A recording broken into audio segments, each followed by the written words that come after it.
À la recherche du Québec par Alexis Tétrault avec Raphaël Bergeron-Gauthier.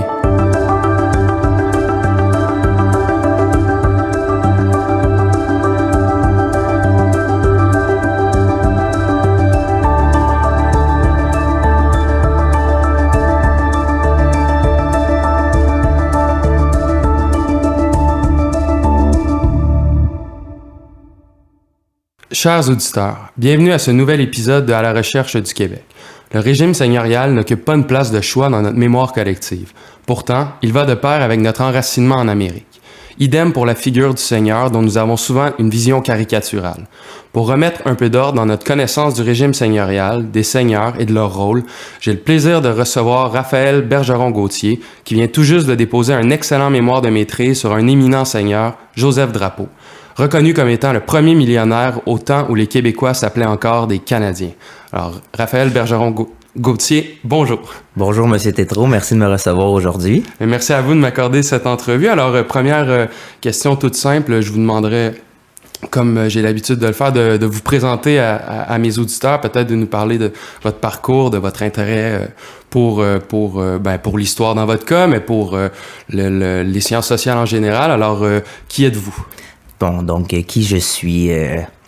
Si j'avais à me décrire, je commencerais par dire, en fait, que j'ai grandi à la campagne. J'ai grandi dans un petit village qui s'appelle Wotton, un petit village de l'Estrie.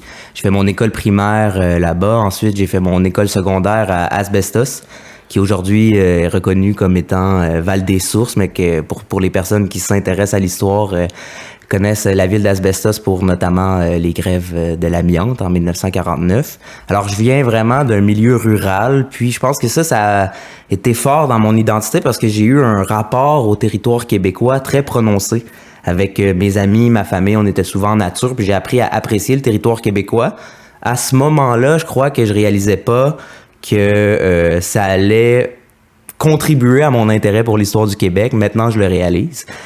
Sinon, mon rapport peut-être à la connaissance, aux livres ou à la pensée critique est justement arrivé au cégep de Sherbrooke quand j'ai commencé mon programme en sciences humaines. Là, j'ai vraiment découvert un monde qui m'était complètement inconnu là, jusque-là. J'ai eu des cours d'anthropologie, de sociologie, de politique, d'économie et évidemment d'histoire. Toutes ces disciplines m'intéressaient, je dois dire, de manière assez égalitaire. Donc, je savais pas j'allais poursuivre en quoi à l'université, mais c'est vraiment, en fait, j'ai eu un professeur du nom de Claude Belzile qui m'a donné un cours sur l'histoire des États-Unis au 20e siècle. Puis je me suis dit, bon, ça y est, je poursuis en histoire au baccalauréat. Donc voilà, je commence mon programme à l'université de Sherbrooke, puis j'étais vraiment intéressé pour l'histoire en général. J'avais pas un intérêt particulier pour l'histoire du Québec à ce moment-là. C'est vraiment à la deuxième année du baccalauréat où est-ce que j'ai eu une activité de recherche avec l'historien et professeur Benoît Grenier. Cette activité de recherche consistait justement à étudier le régime seigneurial, mais notamment son abolition et les persistances qui ont suivi. Donc, dans le cadre de ce cours-là, j'ai travaillé sur la seigneurie de Beaupré, qui appartient encore de nos jours au séminaire de Québec. Vous voulez dire le territoire qui était autrefois la seigneurie à partir... Exactement, mais en fait, ce territoire s'appelle encore la seigneurie de Beaupré. Mm-hmm. Donc, ils ont gardé le même nom, mais tu sais, c'est un territoire de 1600 km². C'est une propriété privée, l'une des plus grandes propriétés privées d'Amérique du Nord. C'est plus grand que 55 États sur la planète. Puis moi, j'étais complètement fasciné. Puis je me suis dit, bon, ça y est, moi, j'ai vraiment envie de mieux connaître l'histoire d'où est-ce que je viens, en fait. Puis c'est à partir de cette activité de recherche-là que j'ai décidé de poursuivre en histoire du Québec, justement avec Benoît Grenier qui donnait l'activité de recherche. Puis au fil des discussions, bon, c'est venu sur le sujet qu'il y avait un éminent seigneur marchand qui était mentionné régulièrement dans les monographies et tout, mais qui avait pas vraiment, en fait, d'études longues faites sur cet individu-là. On avait un article qui datait de 1927, puis sa biographie dans le dictionnaire biographique du Canada, mais qui faisait uniquement 2 pages. Qui devait dater des années 60?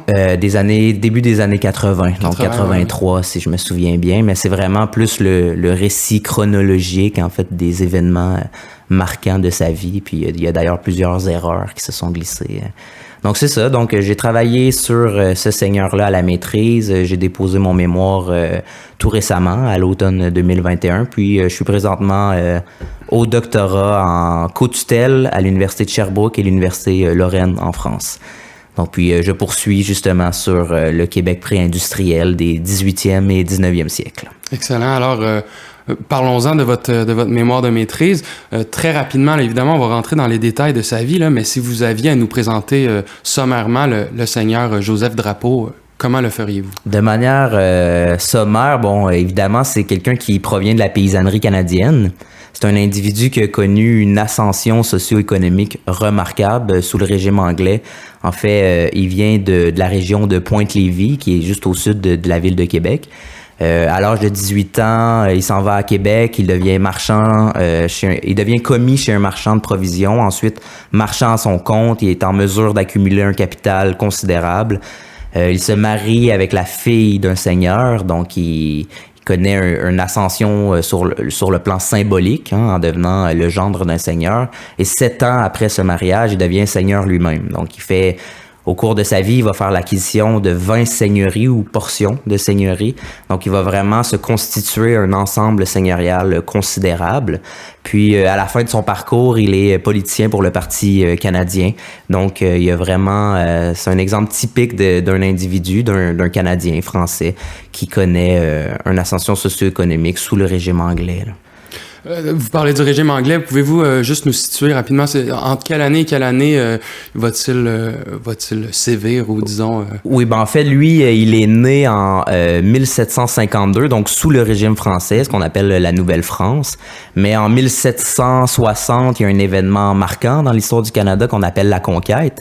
C'est en fait les Canadiens changent d'allégeance. On passe d'une monarchie de droit divin à une monarchie constitutionnelle, puis c'est surtout, on passe sous l'autorité des Britanniques, en fait. Donc, Joseph Drapeau va connaître cette transition-là, puis quand on parle du régime anglais, justement, ça commence à partir de 1763 avec le traité de Paris, où est-ce que la France va céder la Nouvelle-France à l'Angleterre, en fait, là. Ouais. Et puis dans votre mémoire, il y a un très beau passage sur l'intérêt d'étudier comme ça un personnage ou l'intérêt de rédiger une biographie historique. Pouvez-vous nous en parler puis nous dire pourquoi d'abord vous aviez à vous justifier d'écrire une biographie historique? Est-ce que le genre est complètement abandonné dans les départements d'histoire? Est-ce que c'est mal vu? Êtes-vous toujours en train de légitimer votre recherche, votre biographie? Alors, quel est l'intérêt pour la biographie historique? Ben, c'est une excellente question. En fait, ce qu'on remarque, c'est que si on fait vraiment dans le temps long, là, l'histoire de la biographie, avant l'institutionnalisation de l'histoire au 19e siècle, la biographie était surtout utilisée pour faire l'histoire des grands hommes, les généraux, les rois, donc les grands hommes. C'est l'histoire politique. Puis, au début du 20e siècle, il y a eu un mouvement en histoire qui s'appelle la nouvelle histoire sociale ou ce qu'on appelle l'école des annales. Donc, ce mouvement-là a dénié, en fait, a mis de côté la biographie historique parce qu'en fait, il considérait qu'il n'y avait pas d'intérêt à étudier le parcours d'un seul individu. L'intérêt était plus de comprendre les grands ensembles économiques ou sociaux. Donc, l'école des annales voulait comprendre justement les structures qui régissent la société. C'était vraiment une histoire comme quantitative. Donc, on voulait aller on voulait beaucoup de résultats, beaucoup de trajectoires, beaucoup de données. Donc, c'est ce qu'on appelle l'histoire sérielle. Puis, donc, en histoire, la biographie a été fortement attaquée durant le 20e siècle. Puis, même en dehors des disciplines de l'histoire, le sociologue Pierre Bourdieu a parlé d'illusion biographique. L'anthropologue Claude Lévi-Strauss a réduit ce genre-là à quelque chose de complètement insignifiant. Il faut attendre en fait la fin des années 1980 pour que Giovanni Levi, qui est un historien italien, mais qui est aussi considéré comme le père de la microhistoire, pour qu'il redonne un sens, là, qui ramène un peu l'intérêt de faire une biographie historique, pour rappeler que, au final, dans l'histoire, c'est des individus qui composent l'histoire, puis il faut pas enlever ce facteur humain-là de cette analyse, de notre compréhension, puis la micro-histoire a mis en relief un peu les limites de l'histoire dans une perspective macro. C'est les deux se complètent, puis les deux sont importantes, mais l'une n'est pas meilleure que l'autre, en fait. Puis à partir de ce moment-là, il y a plusieurs historiens qui ont été dans cette voie-là, puis qui ont comme redoré l'image de la biographie historique, mais surtout qui ont démontré la pertinence. Je pense notamment à Antoine Prost ou Yves Gingras, Michel Bock, donc ils ont tous souligner la pertinence de la biographie historique. Puis, en fait, ce qui est pertinent de ça, c'est que souvent, ça peut être un exemple de cas-problème, comme en ce qui concerne Joseph Drapeau, qui est susceptible de relancer la recherche, en fait.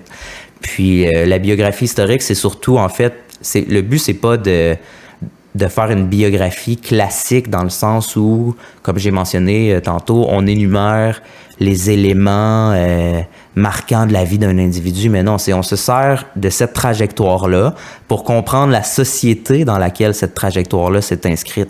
Donc, ça va vraiment au-delà de juste l'individu, même si l'individu est notre cadre d'analyse, disons. Alors, commençons avec la biographie du dit individu, le seigneur marchand Joseph Drapeau. À quoi ressemble son enfance? Et puis, dans votre mémoire, je vends un peu la mèche, là, mais vous dites qu'il y a très, très peu d'éléments dans les sources sur son enfance. Et pourtant, vous arrivez à brosser le tableau de son enfance de manière tout à fait précise, ou du moins, on comprend d'où il vient et on comprend très bien quelle sera son ascension. D'une part, quelle est cette enfance? Et d'autre part, comment avez-vous réussi à la reconstituer n'ayant pas beaucoup de sources parlant spécifiquement de M. Drapeau? Oui, c'est une excellente question encore. En histoire, en fait, quand on n'a pas beaucoup de sources, mais en fait, c'est pratiquement toujours ça en l'histoire. On doit composer avec les traces que le passé nous a laissées. Puis c'est ce qu'on appelle la rétrodiction, en fait. C'est de reconstituer le récit entre l'avéré et le plausible. Donc, entre ce que les sources nous disent puis ce qu'on peut déduire du contexte et de ce qu'on connaît du contexte. En ce qui concerne justement l'enfance de Joseph Drapeau, comme je mentionnais tantôt dans sa biographie, dans le Dictionnaire biographique du Canada, il y a 2 lignes. Hein. Ça dit ses origines sont modestes. Il est le fils des cultivateurs Pierre Drapeau et Marie-Joseph Huard dit Desilets. C'est tout. Je suis comme, bon, on part de loin. Moi, j'ai envie de savoir davantage sur lui parce que je crois que pour évaluer l'ascension socio-économique de quelqu'un, c'est pertinent de connaître ses origines. Bon, donc on s'entend sur ça. Donc là, je me suis questionné, OK, donc on sait qu'il provient de la paysannerie canadienne, c'est déjà un départ. La paysannerie canadienne, au milieu du 18e siècle, elle ressemblait à quoi? Fait que là, on peut lire tout plein d'historiens, puis je me suis notamment basé sur les études de Christian de Sureau qui démontrent en fait que la paysannerie canadienne ne formait pas un groupe homogène. Formait vraiment un groupe hétérogène. Fait que là, je me suis dit, bon, OK, la paysannerie canadienne forme un groupe hétérogène. Je veux être capable de situer la famille Drapeau dans cette hiérarchie paysanne-là. Donc, est-ce qu'elle était complètement au bas? Est-ce qu'elle était en haut? Donc, ça pourrait m'éclairer un peu sur son parcours. Donc, à partir de ça, j'ai retracé un peu l'enracinement au territoire. J'ai remonté dans les ancêtres de Joseph Drapeau, puis j'ai retracé la terre familiale, en fait, pour me rendre compte qu'il vivait sur le premier rang. Donc ça, c'est un indicateur fort dans la colonisation parce que les familles qui vivent sur le premier rang, c'est des anciennes familles, en fait, parce que ça fait plusieurs générations qui sont là. Donc on pourrait dire que ce sont les premiers colons? Les premiers habitants vraiment de la Nouvelle-France? Exact. Pas de la Nouvelle-France, mais de cette zone de peuplement. Donc, à Pointe-Lévis, les ancêtres de Joseph Drapeau, donc Antoine Drapeau, qui arrivait directement de France en 1640, je crois qu'il Donc avant la politique de colonisation. Exactement. Donc c'est vraiment c'est des familles qui sont installées là depuis longtemps, mais qu'est-ce que ça implique d'être installé sur une terre depuis 4 générations? Ça veut dire que la terre est complètement défrichée. Il n'y a plus de souches, on peut cultiver.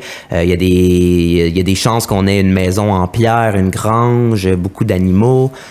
Donc ça, c'est Toutes des choses qui n'allaient pas de soi, donc. Exactement, parce que quand on arrive sur des fronts pionniers, on part à zéro, en fait. Hein? On se fait donner une terre, mais souvent, les gens, je sais pas s'ils conçoivent qu'en fait, ils appelaient ça une terre en bois debout, mais c'est de la forêt, là. Donc, il faut abattre les arbres, il faut les dessoucher. Ça peut prendre 10 ans, là, avant d'avoir une terre qui permet à la famille de se nourrir, en fait, là. Donc, c'est un processus qui est très long. Puis donc c'est ça, donc j'ai retracé en fait l'enracinement lointain, j'ai établi que c'était une ancienne famille. Donc déjà là, ça en dit long sur la place qu'ils occupent dans la hiérarchie paysanne.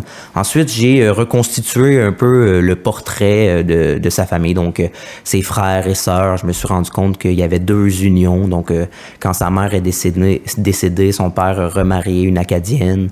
Puis en tout, Joseph Drapeau a 18 frères et sœurs. J'ai analysé le parcours, avec le programme de recherche en démographie historique, on a accès par exemple à la profession des personnes. Donc j'ai regardé la profession de ses frères et sœurs.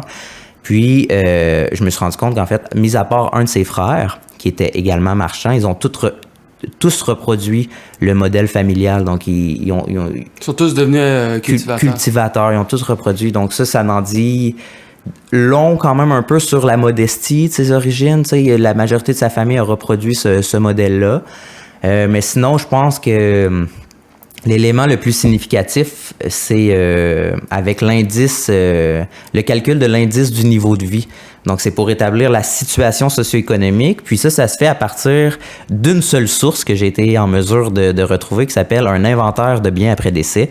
Donc, en Nouvelle-France, quand, par exemple, un couple est marié, puis qu'il y a une des 2 personnes qui décède, ben le veuf ou la veuve s'en va chez le notaire, puis fait un inventaire de tous les biens, là, mais littéralement tous les biens qui sont en leur possession. Tu sais, on voit dans les sources des fois un vieux fauteuil qui manque une patte, un buffet qui manque une porte. Tu sais, les détails sont très présents dans les inventaires de biens après décès. Donc à partir de ça, il y a des historiens. En fait, c'est Micheline Beauland, qui est une historienne française, qui a développé ce modèle-là. Puis elle divise en fait la catégorie. Je recommence. Elle fait le calcul sur 100 points, qui est divisé en 5 catégories qui valent pour 20 points chacune. Donc, on a la catégorie nécessaire, vie domestique, confort, civilisation et luxe. Puis, c'est vraiment, en fait, on va retracer les objets, puis on va les mettre dans les catégories, puis on va faire une distribution de points. Donc, j'ai calculé l'indice de niveau de vie de la famille Drapeau. À l'occasion du décès de qui précisément vous avez eu cet inventaire? De la mère de Joseph Drapeau. De la mère de Joseph. Ouais, c'est ça. Marie-Joseph Huard Desilets, qui est décédée en 1767. Donc, à l'âge, Joseph Drapeau avait 15 ans. C'est 3 ans avant son départ pour la ville de Québec. Donc, c'est un bon aperçu pour considérer un peu les conditions socio-économiques dans lesquelles il a grandi, tu sais. Mais finalement, je me suis rendu compte que la famille Drapeau vivait bien au-dessus des standards de la paysannerie à cette époque. L'historien Christian de Sureau, justement, a fait une moyenne à cette époque. Le calcul de l'indice de niveau de vie était de 33 environ, puis la famille Drapeau est à 43. 33 points sur l'échelle de 100 points dont vous parliez. Exactement, sur l'échelle de 100 points. Puis, tu sais, pour la catégorie nécessaire et vie domestique, ils ont eu les 20 points. Donc, il y avait vraiment tous les éléments de base pour avoir une bonne culture matérielle, disons. Puis il y avait même des éléments de civilisation comme des couteaux, des épices, des éléments comme ça. Fait qu'on voyait qu'il y avait un processus d'entamer dans cette famille-là, malgré tout.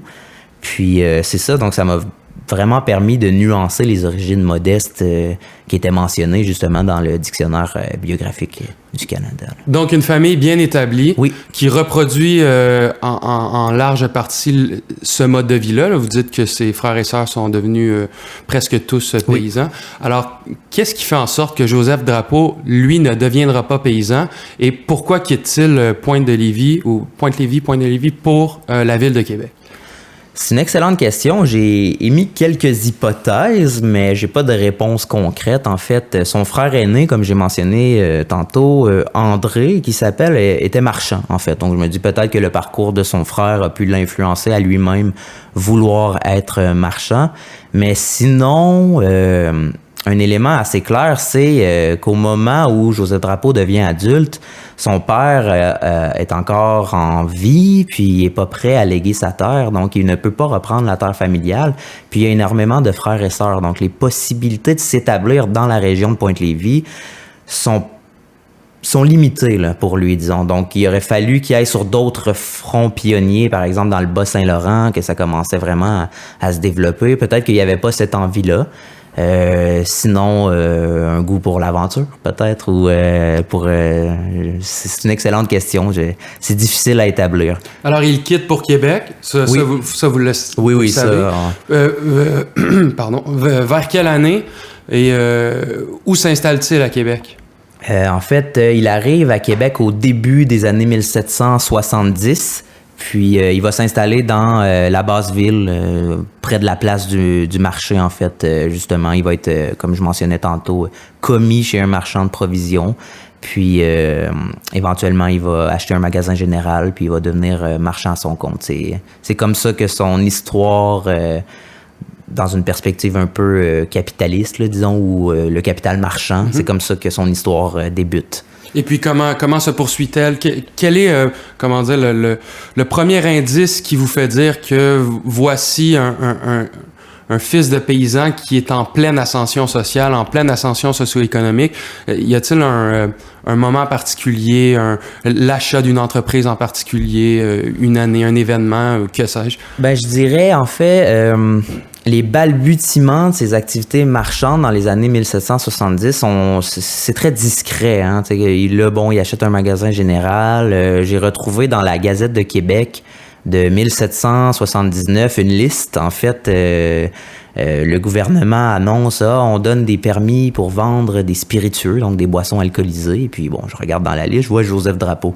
Donc j'étais bien content de trouver cette information-là. Mais donc c'est ça, tu sais, en 1779, donc à la fin de la décennie, il obtient un permis pour vendre des spiritueux. Puis ça, c'est un élément clé, je crois, parce qu'à cette époque-là, la consommation d'alcool était très forte dans la ville de Québec, mais aussi partout dans la province de Québec.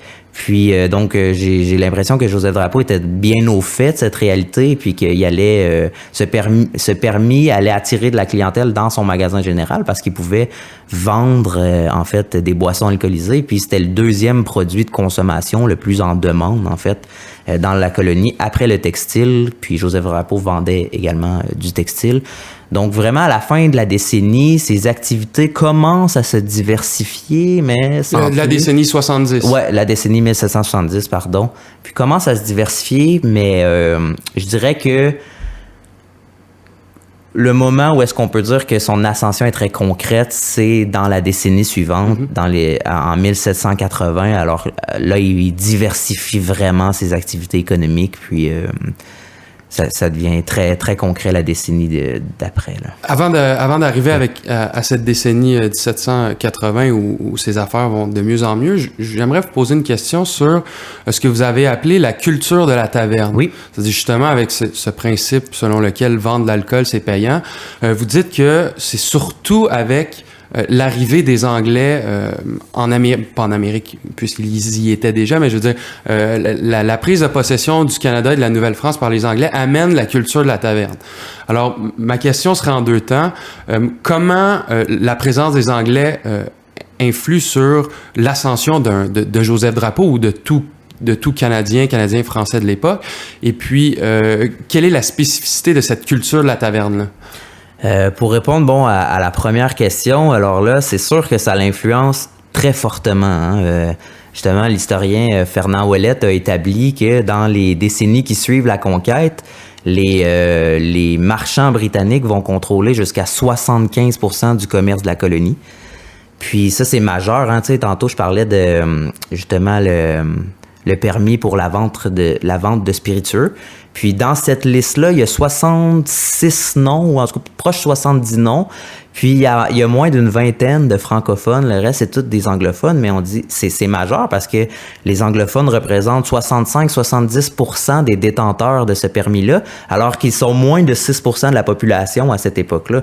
Donc, on voit qu'il y a un ratio complètement disproportionné d'un point de vue démographique par rapport au contrôle qui ont sur le commerce de la colonie. Alors là, c'est définitif que pour un Canadien, c'était plus difficile de performer dans ce marché-là que pour un anglophone, par exemple. Puis là, je vais préciser, en fait, je dis un Canadien, mais à cette époque, c'est que, comme vous avez mentionné en introduction, ça va de soi. Hein. Dire un Canadien, c'est comme parler d'un Québécois aujourd'hui. Donc, il y a une époque où un Canadien, ça allait de soi que c'était francophone. Ensuite, on a la conquête.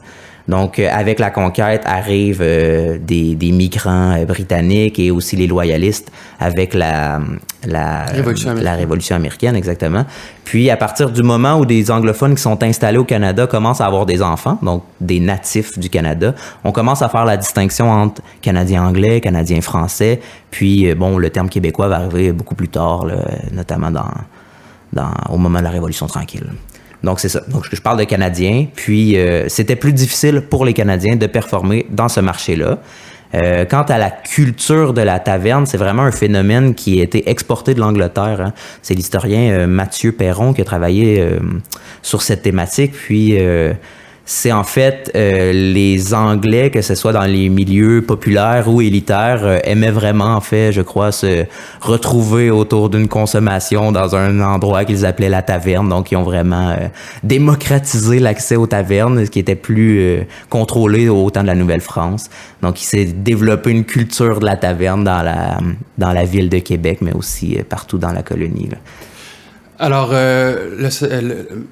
Monsieur Joseph Drapeau devient marchand et puis il me semble qu'à la fin des années 1770, il se marie ou est-ce au début des années 80? Ouais, au début des années 1780. Alors, au début des années 1780, et son mariage est une composante essentielle de son ascension. Absolument. Voulez-vous développer sur cette idée? Oui. Donc, c'est le 14 octobre 1782, il marie Marie-Geneviève Noël, qui est la fille du seigneur Jean-Baptiste Noël. Puis lui, en fait, il est le seigneur de la seigneurie de Tilly, Bon Secours et Lachenay, qui sont juste à l'ouest de la seigneurie de Lauzon où Joseph Drapeau a grandi. Donc ça, c'est majeur parce que d'un point de vue symbolique, ça lui donne un capital social, si on peut utiliser l'expression, très considérable. Hein? Il devient le fils d'un seigneur, puis ensuite... Justement, il est initié à l'administration seigneuriale, donc le fait de côtoyer une famille qui vient de ce milieu-là, il voit comment ça fonctionne, puis aussi pendant ces années-là, le père de sa femme va connaître une expansion. En fait, il va aller faire l'acquisition de portions de seigneurie également. Fait qu'il va avoir un modèle d'un seigneur qui ne se contente pas d'une seule seigneurie. Donc ça, je crois que ça l'a quand même joué dans son parcours parce que, en fait, justement, 7 ans après son mariage, il va faire l'acquisition de sa première seigneurie. Puis ce sera le début d'une longue aventure dans le régime seigneurial. Mais donc voilà, je pense que c'est important vraiment sur le plan symbolique parce qu'il faut rappeler que même si on est dans une société en plein changement puis qu'on voit que la modernité est en train de s'installer, il y a encore les bases d'une société d'ancien régime, hein, puis les seigneurs siègent au sommet de cette hiérarchie-là. Donc c'est un aspect qui est pas négligeable à cette époque. Et comment est-ce que le fils de paysan en arrive à se marier avec une femme de l'élite canadienne? Ouais, c'est ce qu'on appelle en fait un mariage exogamique, donc de se marier en dehors du groupe duquel on provient. C'est vraiment parce que Joseph Drapeau est en mesure d'accumuler du capital, je crois. Là. Donc dans les années 80, ses affaires vont très bien. Absolument, oui, ses affaires vont très bien. Puis même au moment de son mariage, on a une liste, justement, un inventaire de tous les biens possédés par Joseph Drapeau et sa fortune. Donc, il commence à accumuler des milliers de livres. Ça paraît pas beaucoup quand on en parle aujourd'hui, mais par exemple, tu sais, là, je me projette loin, mais au moment de sa mort, j'ai évalué sa fortune à 60 000 livres anglaises, puis ça l'équivaut environ à 4,5 millions de dollars actuellement. Là. Donc, le fait d'avoir quelques milliers de livres à cette époque-là est très considérable, là, considérant qu'une terre peut valoir 100 livres, là, par exemple. Puis dans les années 80, de quelle manière est-ce qu'il diversifie son activité économique? Puisque au terme des années 80, comme vous l'avez dit, il va devenir seigneur. Oui. Mais entre son mariage et l'acquisition d'une seigneurie, que se passe-t-il? Donc, il va faire beaucoup d'acquisitions dans le domaine de l'immobilier. Donc, il va acheter des maisons dans la basse ville, à la haute ville. Il va acheter des terres, des fermes, d'autres maisons à Pointe-Lévis, Kamouraska, Rivière-Ouelle.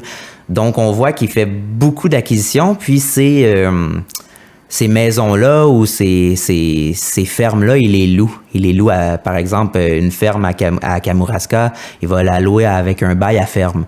Donc, il donne la ferme avec la terre défrichée à un paysan, puis lui, il lui doit des redevances annuelles.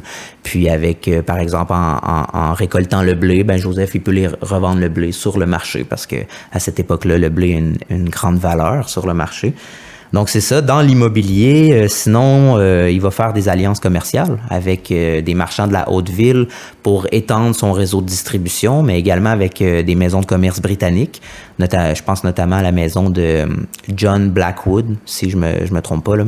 Mais donc, c'est ça, des alliances commerciales qui vont l'aider à s'approvisionner avec des meilleurs prix, puis avoir un plus grand réseau pour sa vente au détail, disons. Sinon, il va posséder une esclave sur une période de 3 mois, mais c'est quelque chose de considérable parce que sur le plan symbolique, hein, avoir une esclave à cette époque-là, c'est un signe de prestige. Ouais, c'est exactement ça. C'est un signe de prestige. Donc, est-ce qu'il le fait pour ces raisons-là ou pour d'autres raisons, les sources ne le disent pas, là, mais tout indique que l'esclave qu'il a eu a été sa domestique pendant 3 mois, puis ensuite il a vendu cette personne. Oui, parce que vous soulignez que bien qu'il y ait eu un esclave, jamais jamais il a mis le doigt dans l'engrenage du marché esclavagiste. Non, puis, exactement. Puis il y aurait clairement pu, à cette époque-là, il y avait des grands commerçants qui faisaient affaire dans le commerce esclavagiste, justement, puis je pense c'est Alexander McNader, je crois, l'Anglais qui achète l'esclave à Drapeau, puis il faisait des affaires avec cet homme-là. Donc, clairement, il était initié à ce milieu-là, mais il a décidé de ne pas poursuivre, assez même que l'historien Marcel Trudel a recensé tous les propriétaires d'esclaves sur 2 siècles au Canada, puis le nom de Joseph Drapeau se retrouve même pas dans cette liste-là. Donc, c'est quelque chose qui a été très éphémère dans son parcours. Sinon, il faisait crédit à une partie de sa clientèle. Pendant la décennie 1780, il a fait crédit à environ une quinzaine de ses clients. Une quinzaine de ses clients pour un total d'environ 6 000 livres. Donc, est-ce que c'était mal perçu à l'époque de faire crédit? Aujourd'hui, ça va de soi, mais il fut un temps où ça n'allait pas de soi. Puis, est-ce que c'était une activité économique qui était tout à fait légitime comme pouvaient l'être les autres activités économiques, ou c'était assez mal vu, c'était de l'usure, c'était ci, c'était ça?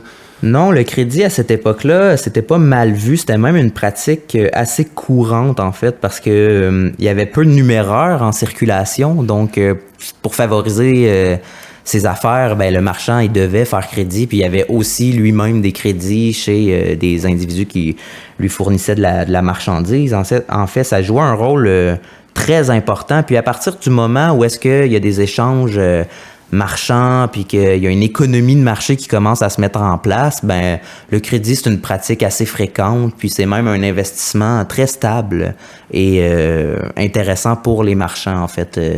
Le crédit, ça se contractait souvent chez un notaire, puis c'est ce qu'on appelait une obligation, en fait. Donc, Joseph avait contracté beaucoup d'obligations envers ses clients, puis souvent il y avait une entente, par exemple, le remboursement doit être fait en 3 mois, 6 mois ou 1 an.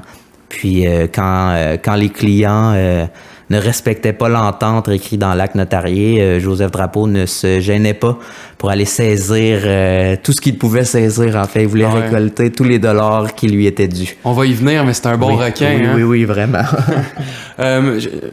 Une dernière question sur la décennie 70. Là, vous dites qu'il commence à faire des affaires... 80, dis-je. Oui. Il commence à faire des affaires avec des grands marchands anglais. Oui. Puis, comment le fils de paysan en arrive à tisser des liens avec les grands marchands anglais? Est-ce que c'est uniquement dû à sa relation avec son beau-père, ou est-ce qu'il y aurait une autre piste à explorer pour savoir pourquoi il tombe dans ce milieu-là? Moi, je crois pas que c'est l'aspect seigneurial, en fait, qui va l'aider à performer dans ce marché-là, mais peut-être justement l'alliance commerciale qu'il a contractée avec Louis Bourdage, qui est un marchand francophone, mais un très gros marchand francophone de la Haute-Ville. Donc, le fait de contracter une entente avec cet individu-là a peut-être facilité, en fait, la création de liens, parce que lui, on sait qu'il commerçait énormément avec les marchands britanniques. Mais sinon, j'imagine que Joseph Drapeau, c'est quand même un individu qui était en mesure de performer, puis il y a eu beaucoup d'opportunisme dans son parcours, hein. Donc, on sait que c'était quelqu'un de lettré, donc j'imagine qu'il a aussi appris la langue anglaise parce que c'était une nécessité nécessairement. Donc, je dirais ces éléments-là, le fait d'apprendre la langue anglaise, mais aussi une alliance qui l'a peut-être aidé à s'établir. Là. Oui. Alors, 1789, Révolution française, mais surtout l'acquisition de la première seigneurie. Exactement. Joseph Drapeau va acheter la seigneurie de Champlain, puis là, vraiment, ses affaires seigneuriales vont débouler. Oui. Avant d'arriver au sujet de l'achat de la seigneurie, question gigantesque, mais non moins essentielle, pouvez-vous nous expliquer très rapidement, autant que faire se peut, en quoi consiste le régime seigneurial? Ouais, c'est en effet une très vaste question parce que, tu sais, si on remonte aux origines très, très, très lointaines, il faut revenir justement en Antiquité. Là, les Romains avaient des seigneuries et tout. Mais le modèle qu'on a eu au Québec, en fait, ou en Nouvelle-France, c'est vraiment une version qui est issue de la féodalité française des 17e et 18e siècle. Non, 17e siècle, en fait. Vraiment le modèle qui est régi par la coutume de Paris, qui est la loi. Le cadre de loi civile, exactement. Fait qu'au Québec, en fait, le régime seigneurial, ça a été un élément structurant très important. C'est la seigneurie qui a servi de cadre à l'éclosion de la colonisation. En fait, on distribuait des terres pour que les paysans s'établissent puis colonisent le territoire, en fait. Donc, c'est vraiment sous les structures du régime seigneurial que ça s'est produit. Mais en fait, c'est pas uniquement un mode d'organisation de l'espace, c'est aussi la manifestation tangible d'une société hiérarchisée. Dans son essence, en fait, le régime seigneurial, ça implique une relation qui est fondée sur l'inégalité. Donc, on a d'un côté un chef, le seigneur, et ses subalternes, les censitaires. Puis, il existe entre les deux un lien d'assujettissement qui se manifeste justement par les limites de la propriété du sol, puis qui est régi par la coutume de Paris.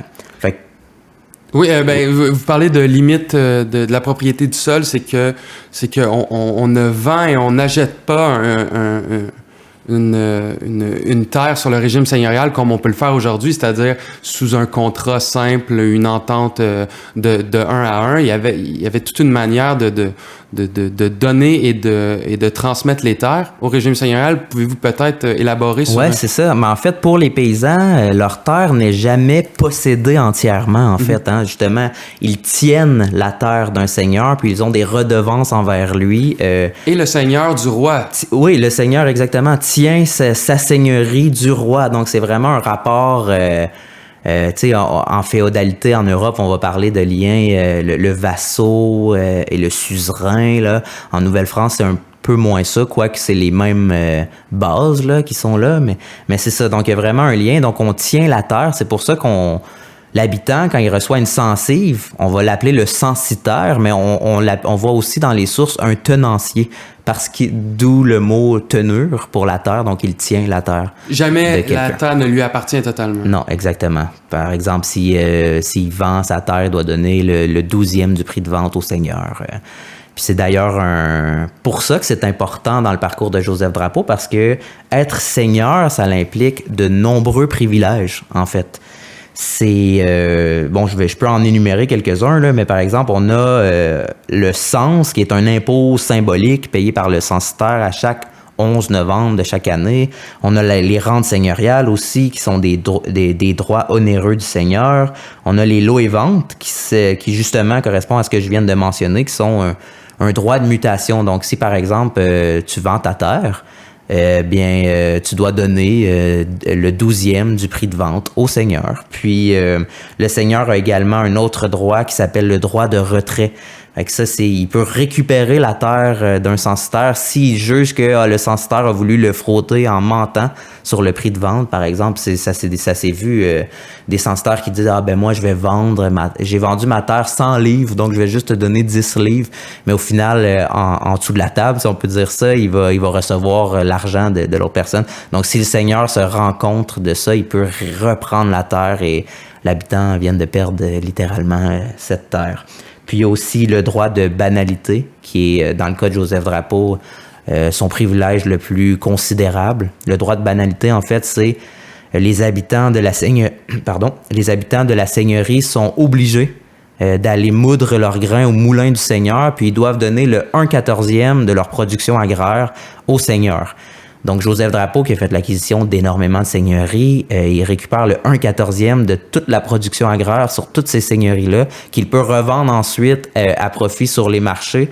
Donc, c'est considérable. Puis ça, c'est juste en raison de son droit juridique sur la terre. Il a fait aucune activité économique. C'est pas un échange, là. C'est vraiment le seigneur vient ponctionner une partie de la production paysanne.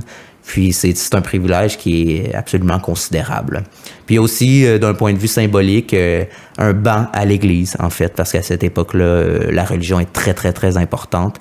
Puis le fait qu'il y ait un banc réservé pour le Seigneur dans les églises des seigneuries, c'est une forme de reconnaissance sociale, en fait. Alors, Joseph Drapeau devient cette personne, devient ce Seigneur en 1789. Et puis, dans les années 90, vous dites qu'il y a 2 phases d'acquisition de seigneurie. C'est-à-dire, en 89, il achète sa première seigneurie, celle de Champlain. Puis ensuite, vient 2 phases dans, encore une fois, son ascension socio-économique. Alors, quelles sont ces 2 phases d'acquisition et qu'est-ce qui les caractérise? Oui, en fait, c'est ça. Donc, j'ai divisé en 2 phases, justement, les acquisitions seigneuriales de Joseph Drapeau. La première se date de 1789 à 1793, puis elle s'arrête, en fait, uniquement parce que Joseph Drapeau tombe malade. On peut le lire dans son testament, là, il croyait qu'il allait mourir, puis tout, donc il était malade quelques années, en fait, donc ça l'a vraiment ralenti ses activités. Je crois que c'est la raison pour laquelle on voit qu'il y a comme 2 moments où est-ce qu'il y a des activités seigneuriales. Dans la première phase, Joseph Drapeau, en fait, il fait des transactions avec des roturières analphabètes, souvent qui sont en déboire administratif et financier. C'est son aspect requin, là, en fait. Vraiment, en fait. Puis l'exemple de Louis Lepage est le plus révélateur. Selon moi, Louis Lepage était le seigneur de Rimouski. Puis c'était vraiment la lignée familiale. Hein? Ses ancêtres avaient fondé Rimouski, puis il n'y a eu aucun autre seigneur. Puis il était seigneur de Rimouski, Saint-Barnabé, puis Sainte-Claire. Donc il y avait 3 seigneuries. Il contracte un prêt tout bonnement au marchand, en fait, Joseph Drapeau, de 200 livres. Puis il met en gage ces seigneuries. Louis Lepage n'est pas en mesure de rembourser, en fait, à Joseph Drapeau. Joseph Drapeau se saisit de l'occasion pour saisir les seigneuries, puis en fait, il devient seigneur de Rimouski, Sainte-Claire et Saint-Barnabé dans le Bas-Saint-Laurent. Puis, assez qu'il y a une historienne, Chassé, Béatrice Chassé, en fait, qui qui a fait l'histoire régionale de la région de Rimouski. Puis en parlant de Joseph Drapeau, elle dit que Louis Lepage a été se mettre littéralement dans la gueule du loup. Là. Tu sais, fait que c'était vraiment, comme vous dites, un requin qui saisissait toutes les opportunités pour améliorer ses conditions économiques, disons. Puis ce qui est intéressant aussi avec Louis Lepage, c'est que bon, là, ils viennent de saisir toutes ces seigneuries, mais Joseph Drapeau, il a un bon cœur, donc il donne une terre à Louis Lepage avec une ferme. Il dit, bon, vous pouvez vivre sur cette terre, mais évidemment, il y a quelques conditions, tu sais. Donc, au moment où est-ce qu'il donne la terre, Joseph Drapeau dit, je vous donne la terre, mais si vous n'avez pas d'enfants à qui vous pouvez redonner cette terre-là, je la récupère. Finalement, Louis Lepage a des enfants très tardivement, à presque l'âge de 50 ans. Donc, Joseph Drapeau ne peut pas récupérer cette terre, mais il trouve un moyen, 5 ans plus tard, de le poursuivre en justice et de récupérer la terre. Il lui laisse le droit de vivre dessus, mais il doit quand même payer une rente annuelle. Donc, le seigneur des lieux s'est fait complètement déposséder, puis... dans la région du Bas-Saint-Laurent, on peut dire que Joseph Drapeau n'était pas très apprécié. Hein, quand il est arrivé sur place, il a refait tous les titres de concession, il a augmenté le prix des rentes, des fois allant jusqu'à 65% plus cher. Là. Donc les habitants, il y a eu beaucoup de contestations. Mais vous parlez de ce 65% d'augmentation-là, mais c'était sur arrière-fond de crise économique, si je me souviens bien. Dans votre mémoire, vous mentionnez que cette augmentation-là n'est pas... bien qu'elle soit substantielle, n'est pas totalement désincarnée du contexte historique et économique. Est-ce que je me trompe? Absolument, mais en fait, la crise économique, je crois que quand je mentionne l'importante augmentation des prix, c'est quand que c'est par rapport à ces baux dans ces logements. En fait, là, il y avait Joseph Drapeau a augmenté de 500% le prix des logements sur une période de 5 ans. Mais pour les rentes, c'est vraiment dans ce qu'on appelle en histoire, on parle du durcissement du régime seigneurial, justement. Donc, ça contribue vraiment à ce phénomène-là, mais c'est pas créé par une crise économique, même s'il y a eu beaucoup de débats sur la crise du monde rural, là, au début du 19e siècle.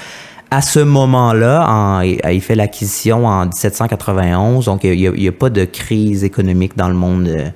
Donc, c'est vraiment Joseph Drapeau qui veut faire plus d'argent, là. Fait que ça nous amène vraiment aussi à nous dire, OK, tu sais, lui, il a été dans l'univers seigneurial avec une rationalité capitaliste, là. Il voulait vraiment maximiser ses profits, puis il voulait pas uniquement un prestige social associé au titre de seigneur, là. Et qu'en est-il de la deuxième phase d'acquisition? Parce que là, c'est un peu la composition. Cette première phase-là, c'est un peu la composition de de ses acquisitions, mais il va y avoir une deuxième phase qui est différente sur le plan à la fois symbolique et économique, peut-être? Oui, absolument. En fait, dans la première phase que je mentionnais, c'est surtout des familles qui avaient beaucoup de problèmes, là. Mais c'était aussi des seigneuries qui étaient pas développé autant que, par exemple, dans les zones où est-ce que la population était plus dense. C'est dans le Bas-Saint-Laurent, au moment où Joseph Drapeau fait les acquisitions, il y a peut-être dans la seigneurie de Rimouski, il y a peut-être 400 familles environ, donc c'est pas énorme. Mais dans sa deuxième phase, en fait, il va faire l'acquisition de 8 autres seigneuries, puis il va vraiment faire affaire justement là avec des marchands, là, plus des marchands britanniques notamment, qui avaient des seigneuries très prestigieuses. Du genre? Puis, l'exemple le plus révélateur, c'est la moitié de l'île d'Orléans. Il va être seigneur de la moitié de l'île d'Orléans. Il va acheter cette seigneurie-là au marchand londonien Brooke Watson pour 20 240 livres. Donc, j'ai pas fait la conversion, mais c'est très considérable comme prix. Puis ça témoigne aussi du capital que Joseph Drapeau était en mesure d'accumuler à ce moment-là. Puis c'est ça, donc la seigneurie de l'île d'Orléans est c'est très symbolique comme acquisition. C'est une seigneurie qui est très rentable. Elle est complètement peuplée. Toutes les terres sont défrichées. La production agricole est incroyable. Assez que dans les sources, on dit que c'est l'endroit dans la vallée du Saint-Laurent où est-ce que la production agricole est la plus considérable. Donc, lui, il fait l'acquisition de la moitié de ça. Donc, c'est justement très considérable. Puis, ce serait la différence entre ces deux phases d'acquisition. Le type d'individu avec qui il commerce. Dans la première phase, il profite des déboires des uns. Dans l'autre, il négocie plus d'égal à égal, en fait. Puis Oui, Ouais. vous dites que vous avez dit il y a quelques minutes que ça contribue au durcissement du régime seigneurial. Qu'est-ce que vous voulez dire par durcissement? Qu'est-ce que ça implique? Ben, le durcissement du régime seigneurial, c'est un phénomène qui arrive après la conquête, puis c'est amené majoritairement par les seigneurs britanniques, mais l'exemple de Joseph Drapeau témoigne aussi qu'il a contribué à ce phénomène-là. En fait, c'est que après la conquête, évidemment, d'un point de vue démographique, là, la colonie commence à être plus peuplée, donc les terres sont beaucoup moins disponibles.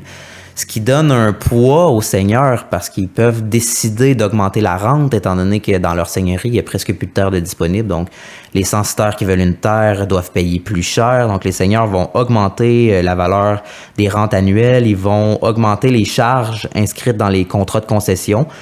Par exemple, ils vont empêcher les censitaires de pêcher ou ils vont prendre une partie de leur pêche ou du bois de construction. Les droits et privilèges seigneuriaux, ils vont s'appliquer plus rigidement. Donc, ce que je parlais tantôt, là, le droit de retrait, les droits de mutation, tout ça. Il y a beaucoup de seigneurs qui vont faire de la spéculation, en fait, sur les terres. Ils vont attendre que la population augmente encore, que la demande soit plus forte pour donner des terres et augmenter les rentes. Puis sinon, ils vont aussi diminuer la superficie des censives, donc ce qui rend la survie des habitants plus difficile parce que si on n'a pas une terre suffisamment grande, l'objectif c'est au minimum de nourrir sa famille. Là, tu sais. Donc voilà. Puis, en fait, ce que vous m'expliquez, c'est que le régime seigneurial devient une véritable entreprise capitaliste. Puis, dans votre mémoire, vous faites la distinction entre seigneur capitaliste et seigneur paternaliste. Oui. Qu'est-ce que cette distinction est? Bon, je me doute de la réponse, là, mais de quel genre de seigneur était Joseph Drapeau? Ouais, en fait, la réflexion que je fais dans mon mémoire, c'est vraiment une réflexion par rapport à l'historiographie. Donc, au début de l'entretien, je mentionnais qu'on a 2 articles sur Joseph Drapeau. Le premier est écrit par Pierre Georgeois en 1926. Puis lui, bon, évidemment, il est influencé par le courant traditionnaliste qui dépeignait les seigneurs comme des hommes de bonne foi qui travaillaient main dans la main avec les censitaires pour le développement, qui n'avaient pas de hiérarchie, pas de rapport de pouvoir. Les deux travaillaient d'un commun accord et ils s'aimaient. Donc, il a écrit cet article-là à cette époque-là. Donc, il dépeint Joseph Drapeau vraiment comme un seigneur très paternaliste, que ses acquisitions de seigneurie ne l'auraient pas déraciné de ses origines modestes. Il aurait toujours été un bon seigneur pour ses censitaires, tout ça. Puis, à l'inverse, Céline Cyr et Pierre... Céline Cyr, pardon, dans le Dictionnaire biographique du Canada, justement, souligne davantage l'aspect capitaliste. Donc, j'ai dit, je vais faire une réflexion historiographique par rapport à ça. Et évidemment, bon, la réponse, je pense qu'on la connaît. Joseph Drapeau était définitivement un seigneur capitaliste, c'est-à-dire qu'il utilisait tous les moyens à sa disposition pour maximiser ses profits, puis augmenter son capital qui allait pouvoir par la suite réinvestir dans d'autres entreprises, en fait. Quelles étaient ces autres entreprises? Puisque dans les années 90, c'est effectivement le temps où il acquiert ses seigneuries, mais c'est aussi une période où il diversifie beaucoup ses activités économiques. Oui. Quelles étaient ces activités économiques? En fait, un élément fondamental qui témoigne, en fait, je pense que Joseph Drapeau est un très gros marchand dans la vallée du Saint-Laurent, c'est ses chantiers de construction navale. Donc, il a fait l'acquisition dans sa deuxième phase d'acquisition de la seigneurie de la Rivière-du-Gouffre à la baie Saint-Paul, en fait. Puis, il va installer, en fait, un chantier de construction navale là-bas avec justement tout un réseau déployé avec des superviseurs, des employés. Puis, il y a vraiment une hiérarchie comme ce qu'on voit dans les entreprises actuelles. Donc, c'est un indicateur de comment il était un capitaliste, en fait, tu sais. Puis, c'est ça, donc son chantier de construction navale à la baie Saint-Paul. Puis, quelques années plus tard, au début des années 1800, il va en avoir un autre à Québec aussi. Donc ça, c'est très considérable dans la basse-ville quand il est en mesure d'avoir son chantier sur les côtes. Tu sais, Québec, à ce moment-là, c'est une des villes les plus importantes. C'est la ville la plus importante du Canada. C'est une ville portuaire. C'est l'entrée en Amérique du Nord. Tu sais, jusqu'en 1865, elle va occuper un rôle économique très important, là, plus que Montréal, qu'on pense à tort par rapport au présent. Là, disons, là, Montréal est est une ville très importante, mais à ce moment-là, c'était Québec. Donc, le fait qu'il soit capable justement d'avoir un chantier de construction navale à Québec est très considérable. Sinon, bon, il va continuer de faire affaire dans l'immobilier. Donc, il va louer ses immeubles soit par des baux résidentiels ou commerciaux. Il va louer encore ses fermes. Il va contribuer au phénomène de la commercialisation du secteur agricole. Donc, tu sais, lui, il va être dans des associations. Il va aller dans ces seigneuries puis travailler avec les censiteurs pour qu'ils améliorent leur technique pour augmenter la production, évidemment, pour que lui, au final, il en ait plus puis qu'il puisse en vendre sur les marchés. Donc, c'est ce qu'on appelle la commercialisation du secteur agricole. Sinon, il continue dans la vente au détail, dans les créances, puis dans tout ce qu'on a mentionné par rapport à ces seigneuries. Donc... On remarque que son activité est circulaire, en fait. C'est-à-dire qu'il devient seigneur, il fait pousser du grain, disons, et ensuite il bâtit des bateaux, puis avec les bateaux, il vend son grain. Exactement. Puis il s'alimente lui-même d'une certaine manière. Exactement. Il réinvestit son capital dans d'autres entreprises qui vont augmenter son capital au final. Donc, c'est vraiment l'esprit d'un capitaliste, en fait. Puis ça, c'est intéressant parce que dans mon mémoire, je m'intéresse aussi à la transition économique qu'il y a eu au Canada à cette époque. Donc, avant, on était dans un mode de production économique plus féodal, en fait, je recommence, plus féodal, en fait, qui est basé sur une société hiérarchisée, donc d'ancien régime. De prestige plus que de... Exactement, de prestige, puis bon... ça se manifeste à travers la seigneurie, puis le but, c'est juste de faire vivre, en fait, l'élite. Mais là, au moment où Joseph Drapeau performe, ben là, il y a vraiment la rationalité capitaliste qui entre en jeu. Puis ce qui est intéressant dans le parcours de Joseph Drapeau, c'est qu'il profite simultanément de ces deux modes de production économique-là, parce que puis ça nous permet aussi de comprendre cette transition-là au Canada, justement, de là la pertinence de la biographie historique, hein, parce que à travers la trajectoire de Joseph Drapeau, on peut comprendre la transition économique. Puis, tu sais, 50 ans avant sa naissance, c'était seulement du féodalisme. Puis 50 ans après, c'était vraiment une société capitaliste. Donc, il arrive dans un moment de transition, puis il profite simultanément de ces deux modes de production économique-là. Donc, c'est ça, c'est comme vous dites, c'est circulaire, puis il arrive vraiment à tirer son épingle du jeu de toute la conjoncture dans laquelle sa trajectoire s'inscrit. Et puis, est-ce qu'il fait beaucoup d'affaires avec l'élite européenne, qu'elle soit française, anglaise, espagnole? Est-ce qu'il arrive à tirer son épingle du jeu, comment dire, de la proto-mondialisation de l'époque? Ouais, ben, je sais qu'il a fait des voyages en Europe, justement pour aller vendre des bateaux, mais aussi des marchandises, mais je crois que j'ai réussi à retracer 2 voyages, en fait. Puis c'est difficile j'ai pas beaucoup d'informations sur ces voyages en Europe, justement, puis je sais pas à quel point il a performé dans ce marché-là. Mais c'est quand même considérable de se dire que, tu sais, il est né dans fils de paysan, puis qu'en 1800, par exemple, il est à bord un des bateaux qu'il a construit sur son chantier de construction navale, puis il s'en va faire des voyages en Europe pour vendre la marchandise de son magasin général, ou ses bateaux. Donc, c'est une ascension qui est très considérable. Mais Joseph Drapeau, je crois pas qu'il était au point d'être un gros commerçant, là, comme on a retracé, par exemple, le commerçant anglophone et juif Hart, en fait, qui était vraiment, qui contrôlait tout le marché dans l'Empire britannique. Joseph Drapeau était pas à ce niveau-là, mais il était quand même rendu au point de commercer en Europe. Ouais. Puis au même moment, au terme de sa vie, une fois qu'il est passé de fils de paysan à très très grand marchand et seigneur, il va se mettre à faire de la politique. Oui. Alors, quel est son parcours politique? En fait, il y aura un court parcours politique parce qu'il va décéder en 1810, mais en 1809, il est élu dans la circonscription de Northumberland, qui est justement à la baie Saint-Paul, là, où est-ce qu'il y a son chantier de construction navale, pour le Parti canadien, en fait. Puis il va être réélu en 1810 également pour le Parti canadien. Donc, c'est ça, un court parcours en politique pour Joseph Drapeau.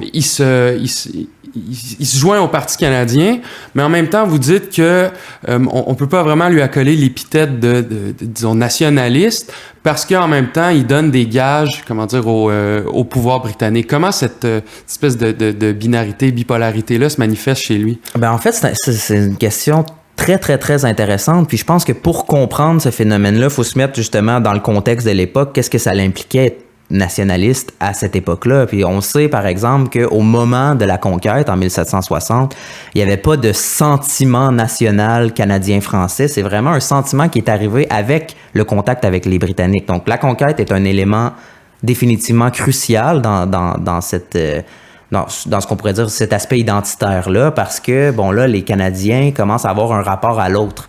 Puis les Britanniques définissent aussi qu'est-ce qu'un Canadien, tu sais. Donc, les Canadiens en viennent qu'à intérioriser ça.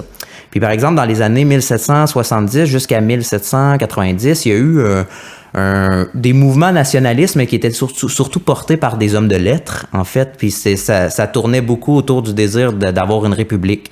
Puis c'était des hommes de lettres qui venaient d'Europe, mais qui avaient vécu en Nouvelle-France, connu le changement de régime. Puis finalement, les Britanniques les ont emprisonnés, puis ont détruit leur... Vous parlez du journal, le premier journal arrivé à Québec où oui, ben, en fait, il y avait pas la Gazette, le Canadien, en fait, mais vraiment un mouvement un mouvement élitaire, là, que c'est Yvan Lamonde qui en parle dans un de ses ouvrages, puis aussi l'historien, je crois, Bernard Endress, en tout cas. Mais, donc, c'est vraiment un petit mouvement qui atteignait pas les masses. Là où ça change considérablement, c'est en 1791, au moment de l'acte constitutionnel. Le changement majeur, c'est que à partir de ce moment-là, il y a une chambre de représentants élus. Donc, les Canadiens peuvent élire des députés. Puis, en chambre, il commence à avoir des débats. Puis, qu'est-ce qui se passe avec ces débats-là? C'est qu'on se rend compte rapidement qu'il y a deux camps qui se forment. Le camp des francophones et le camp des anglophones. Donc, c'est vraiment à partir de ce moment-là qu'il y a un sentiment national qui se développe en politique. Puis, justement, en 1810, au moment où est-ce que Joseph Drapeau est député pour le Parti canadien, le gouverneur James Craig, il dissout l'Assemblée, puis il emprisonne le rédacteur en chef du journal Le Canadien, qui était la voix de la députation, justement, du Parti canadien. Puis il écrit à Lord Liverpool, qui est le secrétaire d'État aux colonies, je vais vous lire la citation, là. « En vérité, il semble que ce soit leur désir d'être considérés comme formant une nation séparée. La nation canadienne est leur expression courante. » Donc, on sait qu'en Chambre, les députés utilisaient ça. Puis, fait que là, je suis retourné voir, en fait, Joseph Drapeau, par ses votes à l'Assemblée, appuie le Parti canadien à une époque où on sait que les individus disaient « la nation canadienne est leur expression courante ». Alors, je pense que oui, au terme de sa vie, malgré le fait qu'il a été en concomitance avec le pouvoir britannique, puis souvent c'était par nécessité pour ses affaires, ses entreprises, puis à une époque où est-ce que le mouvement était pas très développé, mais au terme de sa vie, ses actions politiques amèneraient à dire que oui, en fait. Alors, il meurt en 1810. Oui. Ma dernière question pour cet entretien, quelle sera sa postérité et surtout, quelle sera sa postérité mémorielle? Joseph Drapeau, bon, vous avez un peu vendu la mèche et il n'y a pas beaucoup de documentation sur lui, mais de quelle manière sa présence se manifeste autrement que dans les livres? C'est une excellente question. En fait, bon, ben, pour sa postérité, évidemment, ben là, il va léguer un patrimoine absolument considérable à sa femme et ses 7 filles à ce moment-là, parce qu'il y a eu des garçons, mais ils sont tous décédés avant l'âge de 3 ans. Donc, 7 filles. Il va léguer un patrimoine seigneurial, des entreprises capitalistes, des immeubles, tout ça. Sa femme va continuer de gérer son patrimoine, en fait. Puis ensuite, en 1826, je crois, elle va léguer le tout à ses filles. Puis elles vont être seigneuresses dans le Bas-Saint-Laurent. Puis par rapport à l'héritage de ça, on sait que, par exemple, quand on s'en va en Gaspésie, là, sur la 132, là, on arrive à Sainte-Flavie, on doit faire un choix. Ben, Sainte-Flavie, c'est la fille de Joseph Drapeau. Puis quand on tourne vers la baie des Chaleurs, on est sur le boulevard Flavie Drapeau, qui est la fille de Joseph Drapeau, justement. Donc, on a Sainte-Flavie, Sainte-Angèle, Sainte-Luce, Luceville, qui sont tous les filles de Joseph Drapeau, qui ont laissé leur nom littéralement à des villes là, dans le Bas-Saint-Laurent. Puis sinon, par rapport à l'aspect mémoriel de Joseph Drapeau, ben il y a une plaque sur sa maison dans la basse ville de Québec, mais il y a pas énormément d'éléments là. Ça se limite à ça. Ça se limite vraiment à ça par rapport, si on pourrait dire, au public, là, disons, là, parce que dans le milieu universitaire, dans la communauté historienne, Joseph Drapeau est quand même bien connu. Hein, je l'ai vu dans beaucoup de monographies, il est cité comme exemple. Mais ouais. Alors, on peut imaginer que votre premier livre, qui sera votre mémoire de maîtrise, va contribuer à faire revenir sa mémoire. Peut-être. Alors, Monsieur Raphaël Bergeron-Gauthier, je vous remercie infiniment de m'avoir accordé cette entrevue. Merci énormément, c'est un réel plaisir. Merci à vous, chers auditeurs, d'avoir été à l'écoute de À la recherche du Québec. Je vous donne rendez-vous pour un prochain épisode sous peu. Merci.